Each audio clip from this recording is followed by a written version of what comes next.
Good afternoon and welcome to the City Club of Cleveland. My name is Paul Harris and I am president of the City Club's Board of Directors. In August of last year, the City Club was pleased to host Admiral Michael N, chairman of the Joint Chiefs of Staff. And today I am very pleased to introduce another admiral who has substantial responsibilities to protect people as well as resources, Rear Admiral Michael Parks, commander of the 9th Coast Guard District. As stated at the United States Coast Guard website, quote, the United States Coast Guard is one of the 5 armed forces of the United States and the only military organization within the Department of Homeland Security. The Coast Guard protects the maritime economy and the environment, defends our maritime borders, and saves those in peril, end quote. And as stated at the 9th Coast Guard District website page, the district's motto is to serve as the, quote, guardians of the Great Lakes, end quote. Admiral Parks graduated from the United States Coast Guard Academy, where he earned a Bachelor of Science degree in government. He later earned a Master of Public Administration degree from George Washington University and subsequently was selected to attend the National War College in Washington, D.C., where he received a Master of Science in National Security Strategy and Policy. Prior to becoming Rear Admiral, Admiral Parks served as a Deputy Director of Operations for Headquarters of the United States Northern Command, or U.S. NORTHCOM. In that capacity, he served as a principal advisor to the U.S. NORTHCOM commander on operational matters and provided strategic guidance to plan and execute missions within U.S. NORTHCOM's area of responsibility. In his current leadership position, Admiral Parks is responsible for all Coast Guard operations throughout the 5 Great Lakes, the St. Lawrence Seaway, and portions of surrounding states, including 6,700 miles of shoreline and 1,500 miles of the international border with Canada. The 9th District fulfills its mission through the efforts of 6,000 active duty, reserve, civilian, and auxiliary personnel. Admiral Parks has a long list of afloat and ashore assignments. His personal awards include the Defense Superior Service Medal, 3 Legions of Merit, 2 Meritorious Services Medals, 6 Coast Guard Commendation Medals, and 2 Commandment's Letter of Commendation ribbons. When you review Admiral Parks' background and accomplishments, and even before you hear details on the safety, security, and stewardship work performed by the 9th District, you can readily conclude that the people and resources within the 9th District of the Great Lakes are under very good care. I am very pleased to present on behalf of the City Club of Cleveland, Rear Admiral Michael Parks, commander of the 9th Coast Guard District.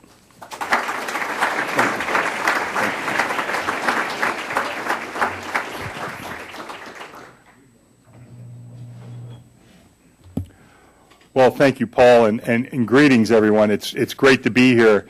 And I guess I'd want to just start by saying a special hello to our friends from the Garrett Morgan School. It's great to have you here. That's one of our schools that we do with partnership and education. And I also think Christian Community School is here, too, so it's great to have you here. I'd like to thank you for this warm welcome. Having attended numerous events at this forum, it's a special honor for me to speak at this citadel of free speech. It's a true privilege to speak from a podium that so many of our national and citizen leaders have used to help fulfill the City Club's mission to inform, educate, and inspire citizens. That is a noble endeavor, to be sure. I'm honored to be here today on behalf of your guardians of the Great Lakes. And I emphasize we are your guardians because we recognize the extraordinary public trust we are charged to uphold. Consistent with the City Club's mission, I'd like to discuss 2 main topics today. First, I hope to inform your view of the Coast Guard's value to the nation and in particular to the Great Lakes region from my perspective as the 9th Coast Guard District Commander. After more than 220 years of service, you'd think this would be, as our friends in the legal community are fond of saying, a matter of settled law. But its value can be both obvious and obscure. Second, I'd like to go ahead and discuss the Coast Guard's Great Lakes Maritime Strategy so that you're educated about our course for the future. And it's consistent with our Secretary and Commandant's guidance. It's a course I'm confident will help ensure that our value is enduring. Explaining the Coast Guard's organizational character and value can be a complicated task. The combination of duties and missions can seem an odd mix. From search and rescue to maritime law enforcement, to marine safety inspection and compliance, to port and border security, to pollution response, ice breaking and aids to navigation, to wartime service across the globe. Our organizational character eludes a simple slogan, label, or bumper sticker. Understanding why this whole maritime mission responsibility is greater than the sum of its parts is certainly not a new challenge. It's one we struggled to communicate from the beginning. Since Alexander Hamilton sparked the creation of the Revenue Cutter Service by suggesting that a few armed ships stationed judiciously around our ports could serve as useful sentinels of the law. In 1915, the Revenue Cutter Service was merged with the United States Life-Saving Service, forming what we know today as the United States Coast Guard. And even then, it was complicated. In the very first annual report of the newly formed Coast Guard, published in 1915, we concluded, and I quote, "It is impracticable to set out in detail all the miscellaneous services rendered through the agencies of the Coast Guard, or to assign a definitive value as representing the material benefits of such efforts," end quote.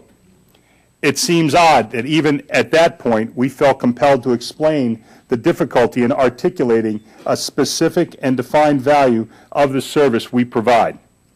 I suspect it was founded in the vigorous debates that preceded the merger of the two maritime services into the Coast Guard of today. In fact, it was only 3 years prior to this annual report and 99 years ago this week that President Taft had different ideas. On April 4th, 1912, he delivered to Congress a report of the Presidential Commission on Economy and Efficiency. It recommended the outright abolishment of the Revenue Cutter Service, feeling that its functions could be dispersed and taken up by other government departments and agencies, therefore executed more efficiently. You know, as an ironic sidebar, the President's Commission was known as the Cleveland Commission. It was named for its appointed chairman and noted economist, Frederick Cleveland. Despite this namesake and President Taft's proud Ohio tradition, I understand that the City Club of Cleveland was not founded until October, a full 6 months later, of 1912. So please be assured, Paul, that I am not here to correct any previous ill-conceived judgments reached by this august body. You know, as I've considered this dilemma over the years, trying to explain the value we provide, I think it's a relatively simple proposition. Ours is a maritime nation. The safety, security, and prosperity of our country are inextricably linked to the sea. The Coast Guard's unique combination and concentration of maritime authorities and competencies provide persistent presence and emergency response throughout the United States' maritime domain. With that presence, we protect those on the sea. We protect the nation from threats delivered by the sea, and we protect the sea itself. You know, the Coast Guard provides a unique concentration of government maritime functions, from regulatory and rescue to security and stewardship to multiple related missions in between. National priorities change and evolve over time, but our maritime reliance is indeed enduring. To quote from that 1915 annual report, "It is impossible to enumerate all the tasks that fall to this service, for it is essentially an emergency service that all the great departments of the government should call upon for any special work of a maritime nature. We are maritime and military professionals. We have the impact of many agencies in one. We apply authorities and capabilities to maritime tasks. We provide value to the American people by being always ready, by bringing our very best to our missions every day, to ensure the safety, security, and stewardship of the maritime environment upon which the American people depend for their security and prosperity." The essence of our value is being always ready to answer the call during times of peace and war, and bringing our missions a unique and effective bias for action. During the Cleveland Commission's deliberations, the Secretary of Treasury, Franklin McVee, gave a speech at the launching of 2 new revenue cutters. In it, he recounted the following story from 1897 that describes the operational ethos we have built over 2 centuries. Secretary McVee related that after learning of the wreck of 8 whale ships and the stranding of 265 men in the Arctic Ocean off of Point Barrow, Alaska, President McKinley summoned his cabinet for consultation on how to respond. Arctic operations are a tough challenge today. Imagine what they would have been like in 1897. The President consulted his cabinet on how to respond to what was becoming a public crisis of 265 men in imminent danger of starvation. His problem was solved when the Secretary of Treasury promised him that a revenue cutter would be dispatched to the Arctic within 10 days and that no additional appropriation or authority was necessary. 9.5 months later, the revenue cutter Bear returned to Seattle, having completed one of the greatest Arctic rescues of all time. The Bear had become the first ship in history to sail into the Arctic in the winter. She returned safely without a single loss of life. Aboard the Bear was then Lieutenant Ellsworth Bertholf, who would later become the first Commandant of the United States Coast Guard. The Coast Guard succeeds by empowering people to act, to understand the resources available to them, and apply those resources towards maritime risks and requirements. It is that operational ethos that adds value across a broad spectrum of maritime and emergency missions we face today. It was on display during Hurricane Katrina, the Haiti earthquake, and the Deepwater Horizon oil spill, just to name some of the more visible examples. But the real-world value is not just in these highly visible missions, but in the application of this ethos and value every single day during much less visible missions. Your Coast Guard on the Great Lakes is no different. Coast Guard crews on the Great Lakes saved 381 lives in 2010 and assisted over 5,500 others and saved more than $5.5 million in property. Many think our job largely ends with the arrival of winter, but really the nature of it just changes. To date this winter, Coast Guard crews have responded to 77 ice rescue cases, saving 11 lives and assisting more than 80 others. Working with the Royal Canadian Mounted Police, Coast Guard crews provided offshore security to the G20 summit in Toronto, exercising a groundbreaking agreement between Canada and the United States. Like others before it, this operation showed the tremendous value that fully integrated operations with our Canadian partners can provide. Additionally, Coast Guard crews from Lake Ontario to Lake Superior and points between provided safety and security to tall ships' 2010 events, including right here in Cleveland. In July of last year, we responded to a significant spill of over 800,000 gallons of oil from a pipeline in Marshall, Michigan. Given the inland location, the Environmental Protection Agency led the response, but the Coast Guard's National Strike Team and the 9th District's Incident Management and Disaster Response Advisory Team also deployed, providing critical support to the response and cleanup activities. Each fall, our shore-based units and cutter fleet complete the largest seasonal aids to navigation operation in the country, safely retrieving more than 1,200 individual aids to navigation across the Great Lakes. The cutter fleet then shifted immediately to the most significant domestic icebreaking mission in the nation, working with Canadian icebreakers to facilitate the movement of commerce with an average total economic value of more than $2 billion a year. And now with the ice receding, we're already working hard to restore the same 1,200 aids to navigation that we removed in the fall in order to prepare for the shipping and boating season. We are proud of these accomplishments and others. There is a value in every Coast Guard mission, but none are routine. Complacency is our enemy, and we must guard against it in all that we do. One of the advantages of persistent presence on and around the water is an ability to sense demand signals quickly with the autonomy to take prompt action. And there are some regional demand signals pointing us where more effort may be needed. There were 167 water-related deaths in the Great Lakes in fiscal year 2010. That's a 77% increase from the prior year. I worry if that's a spike due to the warmer than average water temperature, as some may suggest, or if it's a trend that we must arrest now. While some of these deaths were beyond our immediate influence, as they occurred before any Coast Guard notification, we are your maritime professionals, and thus we care. We have an obligation to help and to lead where appropriate to improve safety around the Great Lakes. Vessel boardings are a key component to our border security, our law enforcement, and our search and rescue missions.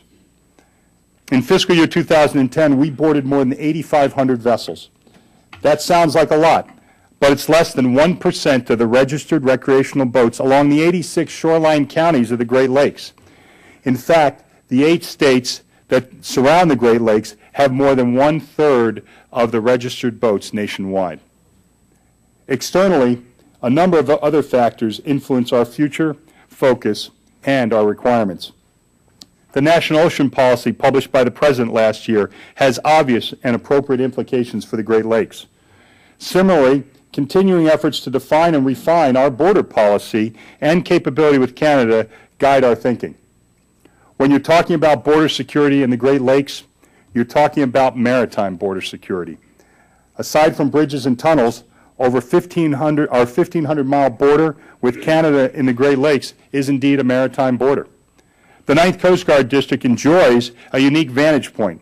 With mission responsibility from Lake of the Woods, Minnesota to Messina, New York, we are the only federal agency organized around a system that is the Great Lakes. It is a very unique operating environment.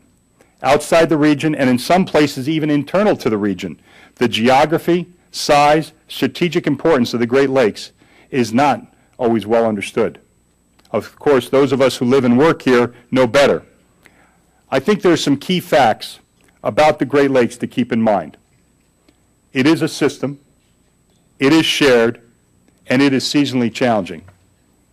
First, the Great Lakes are a complex and continuous maritime system with a wide range of environments, from open seas, much more like oceans than lakes, to narrow rivers challenging even experienced navigators and providing easy border access.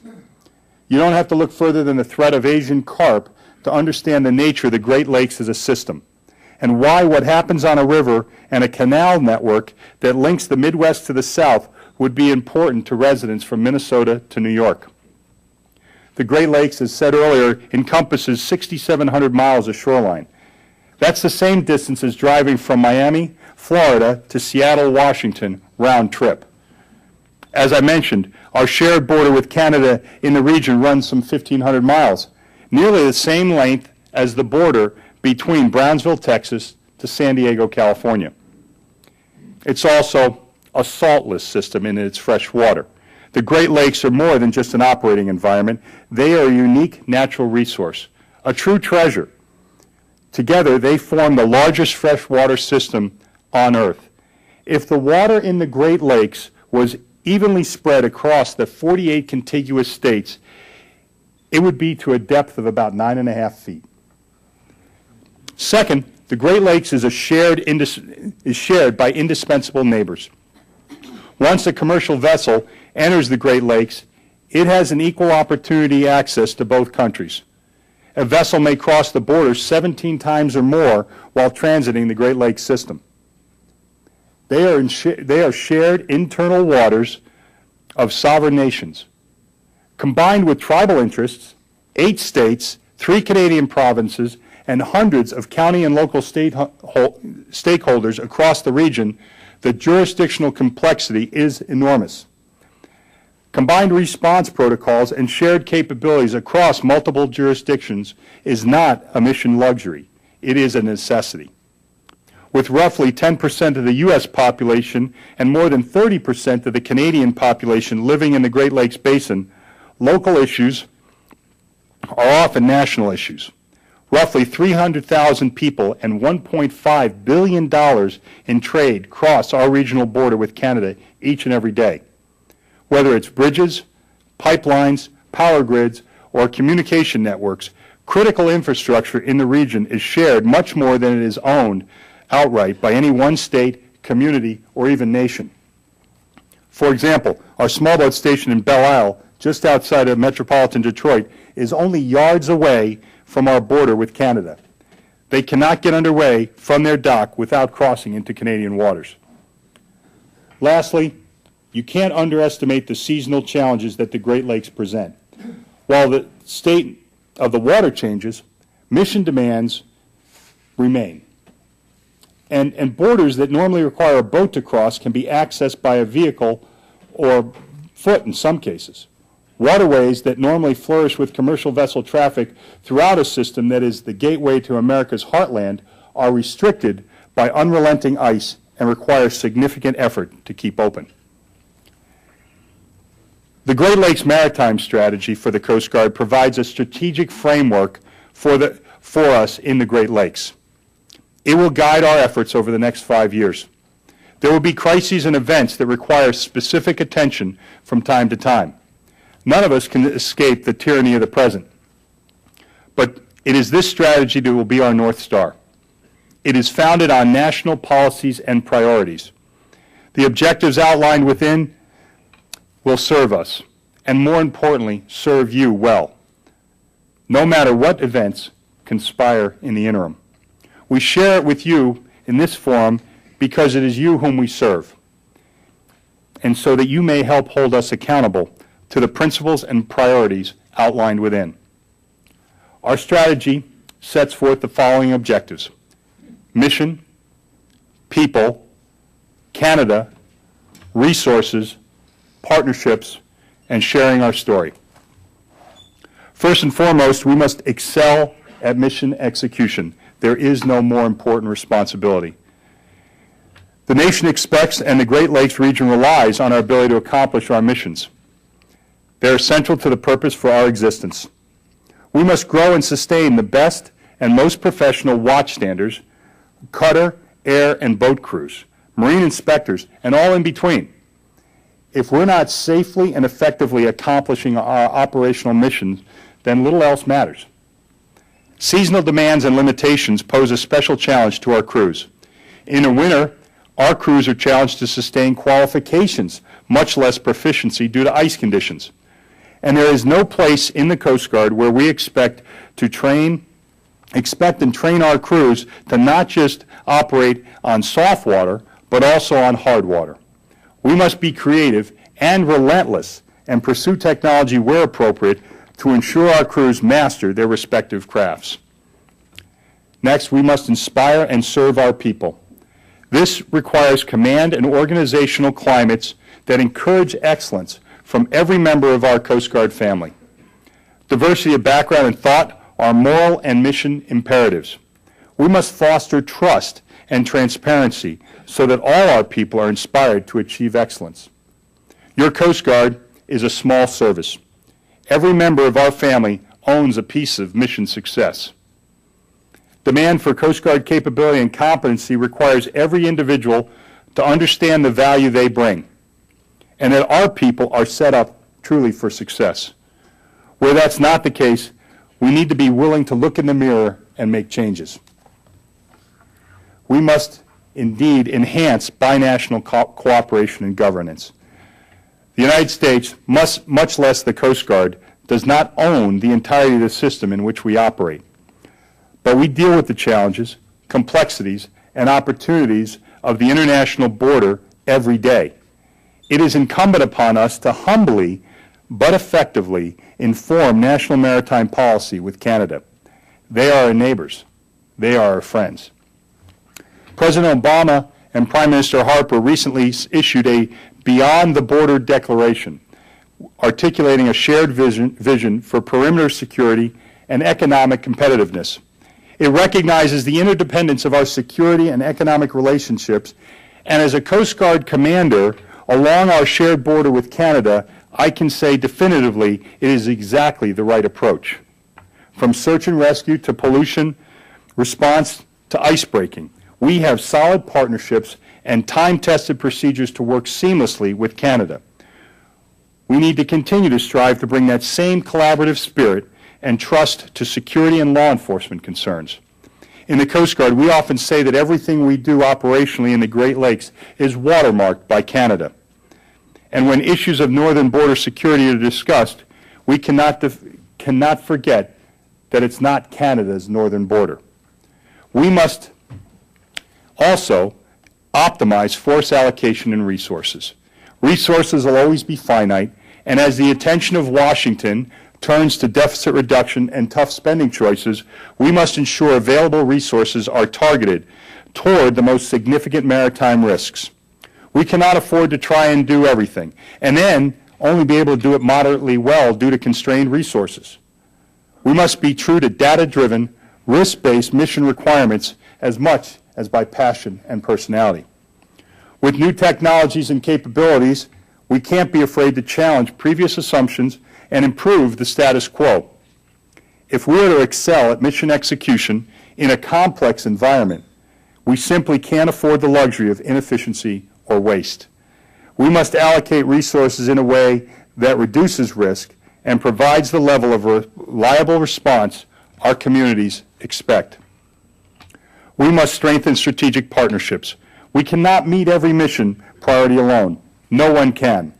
The public expects and our missions demand that we seek out sustainable partnerships at every level of maritime interest. The complexity and shared interests of the Great Lakes region has spurred many long-standing regional partnerships. Such initiatives should be strengthened in order to harmonize mutually supportive goals. And where needed, we should grow new partnerships. We add value with our unique concentration of maritime authorities and capabilities that can bridge civil, law enforcement, and military communities towards shared solutions. For example, we recently partnered with our Customs and Border Protection peers in the region to sign and approve standard operating procedures for coordinated air and maritime operations throughout the Great Lakes. It is the first time Great Lakes DHS leaders have memorialized such a partnership and provided written guidelines to enhance operational effectiveness irrespective of individual agency boundaries. Lastly, we must share our story. Few organizations enjoy a broader vantage point of the Great Lakes maritime system than the 9th Coast Guard District. We must orient ourselves to the issues that regional and national leaders care about, help inform their cares, and ensure we are clear and precise in the value that the Coast Guard men and women provide. Search and rescue is at the core of our organizational DNA. It is not the whole.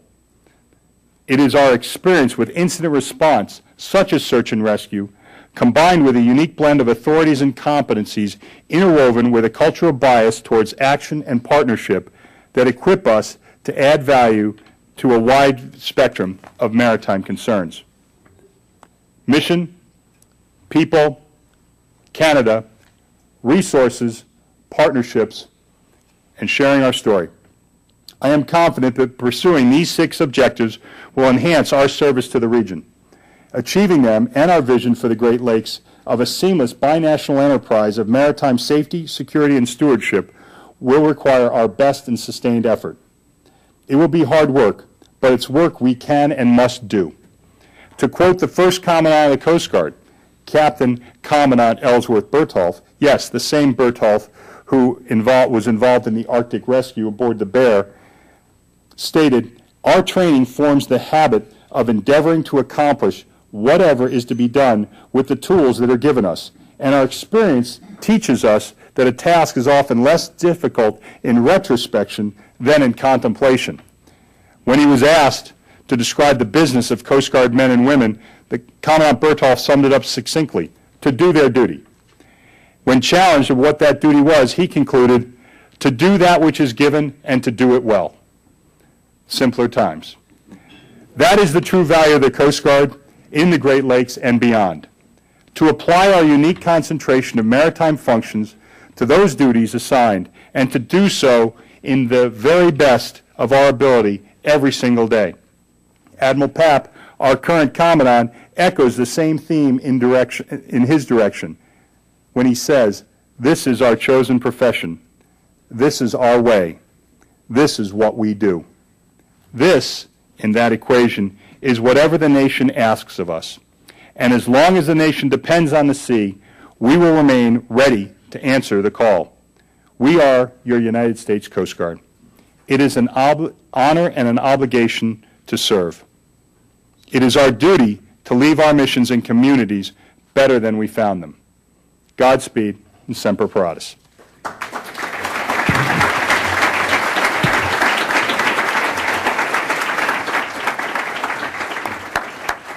Today at the City Club of Cleveland, we are listening to a Friday forum featuring Rear Admiral Michael Parks, Commander of the 9th Coast Guard District. We'll return to our speaker, Admiral Parks, in a minute for the traditional City Club questions. Please start formulating your questions now, and we would ask that you keep your questions brief and to the point so that we can get as many questions in as possible. Members and guests alike are welcome to attend City Club forums, and we certainly hope that everyone listening will join the City Club and become active in our ongoing civic dialogue.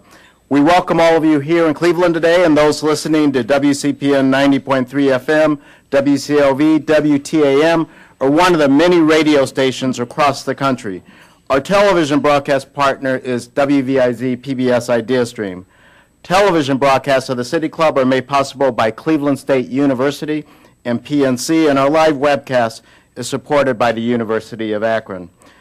We are pleased to welcome guests today at a table hosted by Baker and Hostetler. Thank you for joining us today.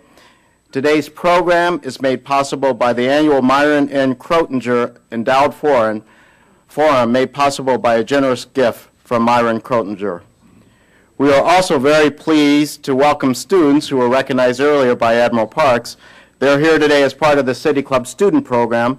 Participation of these students is made possible by a generous grant from the Fred E. Scholl Foundation, Bernard L. Carr, Chairman.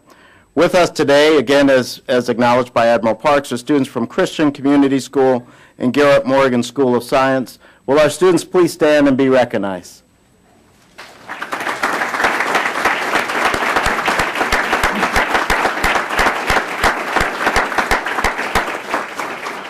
And students, too, are free to ask questions at the City Club events, so remember that. Now we would like to return to Admiral Parks for our traditional City Club question and answer period.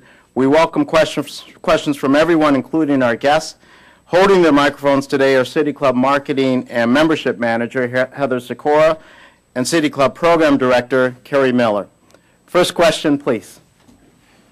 Admiral Parks. Yes, sir. You made mention of Canada, and I'm wondering does Canada have a Coast Guard?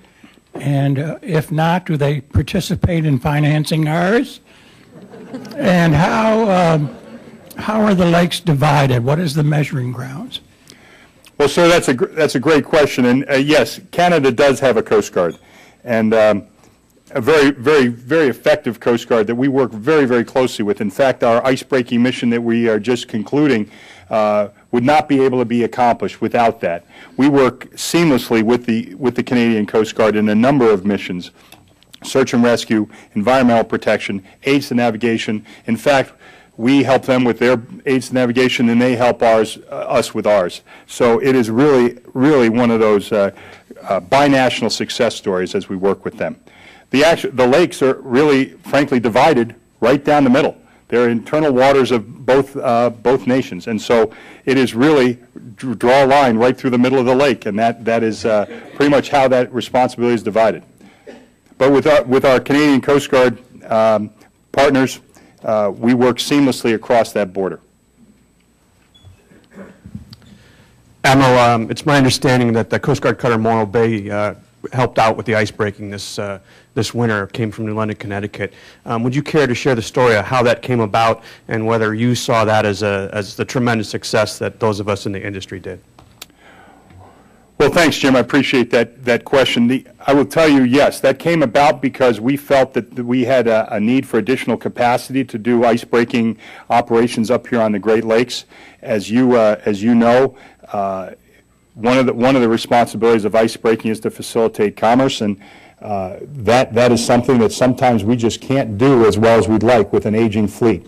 our ice-breaking fleet up here. Despite the new cutter Mackinac is only one ship. And we work closely with the Canadians, but they have limited resources that they're able to provide as well.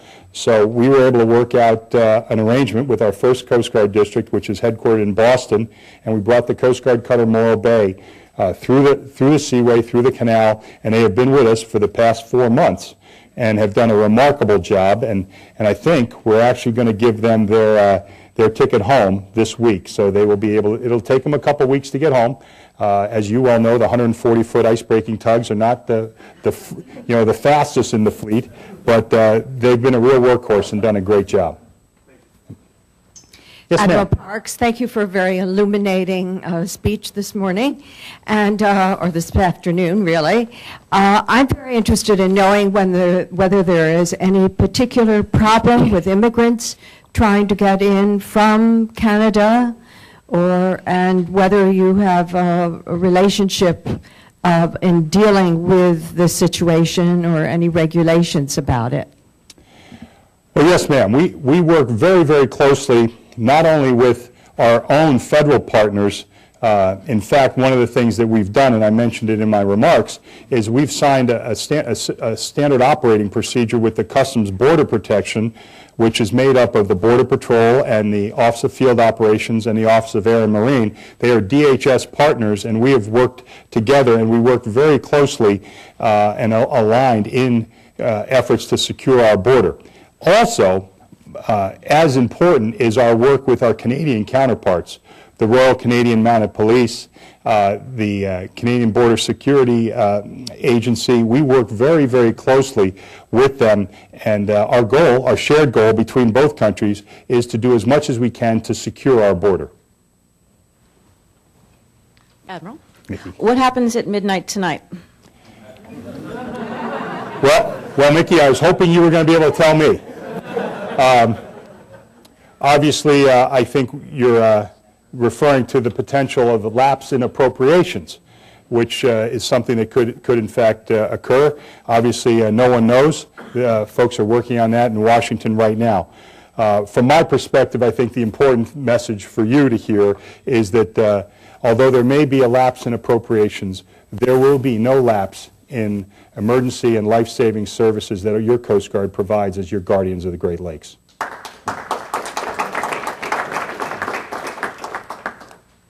Yes, ma'am.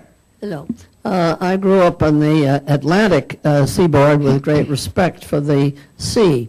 And I guess I wanted to know what the penalties are for some of our both novice and casual boaters who I see at the boat show being lured by a beautiful-looking craft, and they, one, they drink on board, and two, they often don't seem to bother with life jackets. And we know that they often get stopped, but are there any penalties for inappropriate use of craft on the lakes? Yes, ma'am. There certainly are, and I would agree with you. They are good-looking boats, especially at the boat show. It's more than going to the boat show, though, as you well know. And you bring up an extremely important point. I mentioned the number of deaths on the Great Lakes, and unfortunately, the folks not wearing life jackets is in fact one of the key causes of that, and is probably one of the best things people can do when they're out conducting, are involved in recreational boating activity, is to wear their life jackets. Time and time again we have cases where that has not happened, and we are then in recovering body mode instead of saving people's lives. One of the things that we try to do to address your very concern is we have an aggressive boarding campaign. I mentioned the 8,500 boardings we did this past year. We are committed to doing as much as we can, even including more, if possible. We think that going on board and boarding recreational vessels is preventative search and rescue. We just had a case recently in Marblehead where we took some drunken boaters off the water this early. They got an early start, and but the good news is we were there and we were able to do that. And there is a process. And there are fines available, and we work closely with our state and local law enforcement officials who will arrest them and charge them with boating under the influence, if that is indeed the case. And we're committed to doing that. Obviously recreating on the water is a great pastime. Unfortunately, alcohol and boating don't mix well. And so, our hope is that people will take heed of that and operate their boats safely and wear the proper safety equipment and be able to do that. We'd like to not have to respond to all those cases. Admiral, thank you for being here today. I have a two-part question that was stimulated by reading a story in the paper that an oarboat went aground in the Cuyahoga River. How far up the rivers does your jurisdiction go? I guess it's a three-part question. What's your relationship with the Army Corps of Engineers, and who makes the lake water level go up and down so much? Well, let me take the last question first. And that guy's got probably the highest pay grade around. We'd have to take that up with God, because I think he's the one. I think today he's helping us. He's raising that lake level with the rain that we've had. I think to answer your question, our jurisdiction extends all the way through the navigable waters to where that water is indeed navigable, especially for commerce, interstate commerce. So. The question that you ask about the Corps, we have a great working relationship with the Army Corps of Engineers in a number of areas. Most directly, I work with General Peabody, who is my counterpart in this area in the Great Lakes and central part of the United States. Major General John Peabody and I talk, unfortunately, far too frequently on the issue of Asian carp, because they are the lead federal agency associated with the electric fish barrier in the Chicago area. So we work very closely there. But we also work closely on issues associated with dredging, on permitting processes, and in fact, the Army Corps has a great program on water safety for the inland waterways that they actually are responsible for. So we're trying to partner with them in that effort, because it's not just about boating safety, it's also about water safety. Any opportunity that we can to help people be safe out there on the water or when they're on a boat is something we're going to try to seize that opportunity.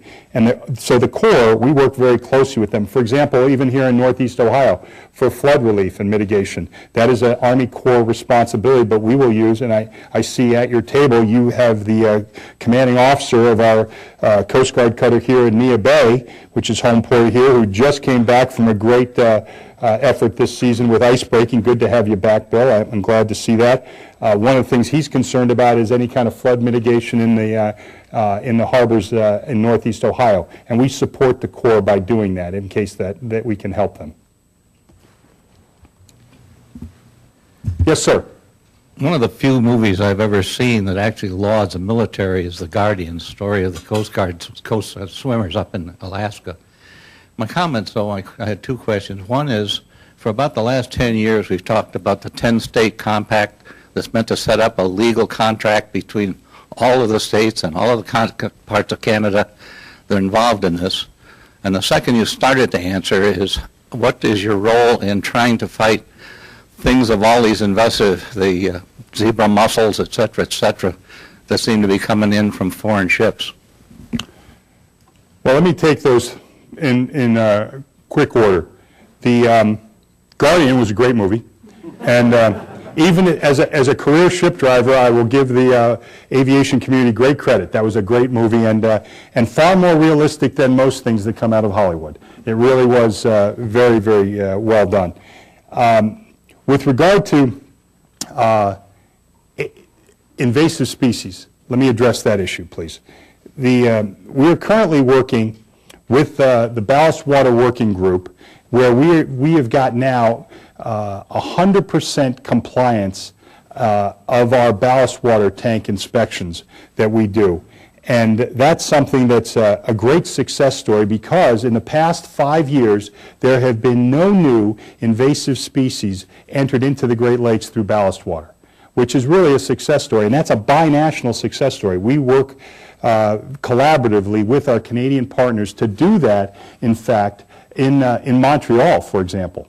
that's, as far away from us in the system as we can get. So that's a commitment that we're continuing to work. Obviously, we're working with the Corps with Asian carp, and that's not just the Army Corps. We're working with Fish and Wildlife, we're working with EPA and the Council on Environmental Quality. So that's something that we're committed to. And we continue to work through the science and try to find ways to make sure that we keep this precious, precious natural treasure in place. Now, the compact you discussed, we like to build off of that. In theory, the Great Lakes is a system. And when the 8 states, the 8 United States versus the, plus, the provinces work together, that is a powerful, powerful force to be reckoned with. And we'd like to try to continue to leverage that relationship that exists. And that's why we feel that this is indeed a system, a shared system, because the state waters go out right to the international border. So it is truly a shared system. Hopefully that answers your question, sir. Are there any other specific reasons other than the Great Lakes that brought the U.S. Coast Guard and Canadian Coast Guard to work together? If I understand your question, you're asking why, what other reasons do the Canadian Coast Guard and the U.S. Coast Guard work together? They work together on the East Coast and on the West Coast of our country as well. In fact, the Canadian Coast Guard worked closely with us as a partner in the Vancouver Olympics. And that was one of the things we did. Where we obviously worked with other Canadian agencies, since there was a security and a law enforcement role in that exercise, in that operation out for the Olympics. But I would tell you that the Canadian Coast Guard is a little different than the U.S. Coast Guard. We have 11 statutory missions. So we work very closely with them in search and rescue, aids to navigation, environmental protection, ice breaking. The Canadian Coast Guard, though, is not a law enforcement agency, so we don't work with them in that way. But they are part of, in the Canadian government, part of their Ministry of Fisheries and Oceans. So on the East Coast, Canadian Coast Guard officials will actually be on board our vessels and work together in fisheries enforcement efforts.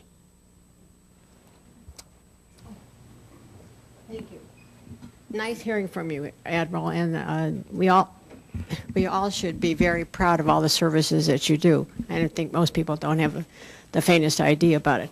You did allude to something that I think you could expand on a little bit, is your role, the Coast Guard's role with Homeland Security, and what is the role with the port authorities around the Great Lakes? Well, thank you. We obviously, as one of the 22 federal agencies that's part of the Department of Homeland Security and one of the 7 operating agencies in the department, we have a huge role in Homeland Security. And with regard to the port, I would just say it's great when I see the port director here and I immediately already know him. I've already met with him and already have seen him on a number of occasions. It's great to have that kind of relationship, not only here in Cleveland, but our leaders have that. Now, I fortunately have the benefit of getting to know our port director here because I live here and I work here occasionally, when I'm not traveling about the Great Lakes.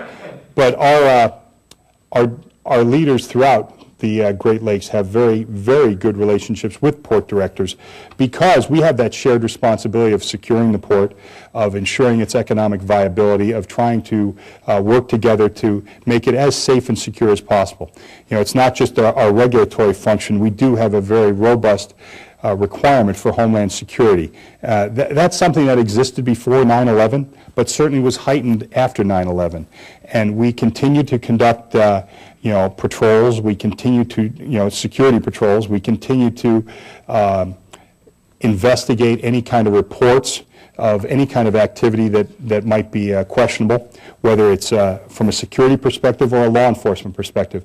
And one of the things I would just want to take the opportunity to say is the public can help us with this.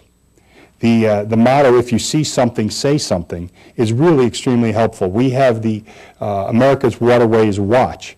We wish that we actually had the problem that we had so many calls of questionable information and of people reporting things that looked suspicious that we didn't have enough resources to respond. But that's not the case. unfortunately, the public and their sense of complacency is also one of our biggest challenges. I talked in my comments about our organizational complacency to make sure we maintained a level of proficiency so we stayed safe while we operated. I would say that the public needs to recognize that we live in different times than we used to. There are dangers, there are risks, there are threats, and the people who are out on the water all the time are the best qualified to tell us when they see something that's not normal. And we welcome those calls. When we get to the point where we have so many calls we can't respond, that will be the problem that we have to deal with. But right now, we're not getting that level of involvement and engagement from the community. So that's something I would offer. Thank you for your question. Yes, sir. Hi. First, I'd like to thank you for speaking today, and thank you for serving. My uncle is a retired Coast Guard, so I understand some of the risks that you guys go through. So. Well, thank him for his service. Okay. You talked at length about the Great Lakes, and what does patrolling and exercising jurisdiction over the St. Lawrence Seaway look like? Well, that's a great question, and I think one of the things that we work with the St. Lawrence Seaway is a shared waterway system up until a point, where it is no longer, U.S. waters up past Messina. In fact, that's out past New York, and then it's all through Canada. We obviously have rights of passage through there, but that is something we work very closely with, and I would tell you that there's a kind of a unique setup in the St. Lawrence Seaway with the St. Lawrence Seaway Development Corporation and the St. Lawrence Seaway Management Corporation. The Development Corporation is, to keep it easy, run out of District of Columbia, D.C. That's the Washington, that's the United States side. And then there's the St. Lawrence Seaway Management Corporation, which is the Canadian side. Those two entities are official bodies that help regulate and enforce activity on the Seaway. In fact, to use the locks, you have to go through a process and an inspection by them before you can actually use those. And we, in fact, just met with them this week up in Montreal. We just talked to those folks, the directors of both those organizations. So we work very closely with them. And obviously, when the situation is something that's outside their jurisdiction, for example, in an environmental case, we work very closely with the Canadian counterparts, and we have memorandums of understanding and agreement between our countries that we can share each other's resource. For example, a few years ago, a ship ran aground, and we were concerned about it potentially leaking oil. And we were able to use both nations' assets to help deal with that problem and free that ship before anything happened. That's the relationship we have in the Seaway. Yes, sir. Thank you, Admiral. You've mentioned about the great cooperation between our Coast Guard and Canada, of course. But I may ask you a political question, and that is, from time to time, the explosive issue comes up of sharing Great Lakes water to dry states in the United States. This obviously would affect you to some degree. I don't know that you can talk about it very much. But what might it be, and how do the Canadians react? Well, I guess I would just tell you that we love our water. So it's kind of one of those, conditions of employment for us. We'll take it hard, we'll take it soft, but we got to have it. And I think that the eight states in the United States actually got together, and in fact Canada agreed to the compact to not have that water leave the Great Lakes. So I think that has already been put in place. There is a recognition by Canada and the United States, especially those 8 states here, as well as the provinces, that this is a national treasure, and as it holds 20% of the world's fresh water, and on our side it's the water supply for 30 million people. So we're very concerned about that. We work very closely. I mean, the question was asked about lake levels. That's certainly something we pay attention to, and with this season, we'll see what happens with the lake levels because of all the snow that occurred this year. But I think that you should rest assured that the Canadians are as concerned as we are, the United States is, about the fresh water in the Great Lakes, and we work very, very closely with them to ensure the stewardship of that resource. advice would you give to students who are potentially looking into going to the Coast Guard? Sign up. We'd love to have you. We'd love to have you, really. The Coast Guard is a great organization. And I say that having been, wearing this uniform, maybe without all the stripes, but, this uniform for over 33 years. And I will tell you that it is a great organization for two big reasons. Number one, the mission is phenomenal. It is rewarding. I go home to an 11-year-old and 7-year-old daughter, and they're proud of what I do. And that, I cannot tell you how much that means. They really, really value what I do. So when I'm gone, or when I've deployed to sea, that's mattered. And that makes that just a little bit easier to be gone from them. It's a worthwhile mission, it really is. Secondly, and we have some people here that I work with, we get to work with wonderful people. The people in the Coast Guard are truly some of the finest people in our country. And I have been privileged and honored to serve with so many of them. And a number of them are here. And I would just say to all of you wearing blue out there, thank you. Thank you for what you do. You are truly the guardians of the Great Lakes, and I thank you for that.